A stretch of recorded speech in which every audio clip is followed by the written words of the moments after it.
Simba hawako serious.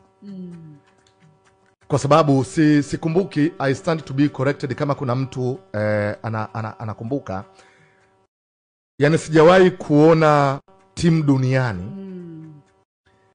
ambayo inakwenda pre-season na mwalimu anarudi mwalimu kutoka pre-season hajacheza mechi hata moja ya ligi anaondoka.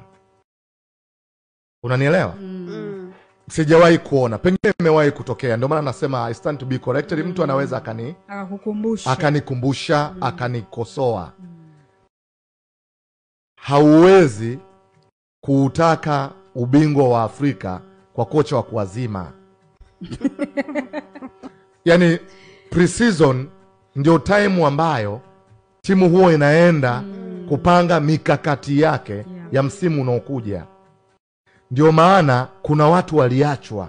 Kuna thank you nyingi zilifanyika kabisa, ili timu ikajiandae sasa kwa ajili ya msimu mpya. Usajili mkubwa umefanyika. Simba amesajili wachezaji zaidi ya 10. Mwalimu kaenda kutengeneza hawa wachezaji kwenye pre-season. Kaenda kuiandaa timu kuja kushindana, kuja kushinda mataji msimu huu. Kabla ya mechi ya kwanza mwalimu ameondoka. Mind you, hawa walimu wana mikataba na hivi vilabu. Unanielewa? Yani hakuna team serious duniani inaweza ikafanya hiki ambacho Simba wamefanya. Haipo. Yani huyu mwalimu umeenda naye pre-season, kaenda kuandaa vijana, anafanya kazi kwa mkataba. Saizi timu unakuja kuipeleka kwa mtu mwingine, huyu mtu naye atakwambia sikukaa na timu pre-season, nahitaji muda kufanyaje. Umenielewa?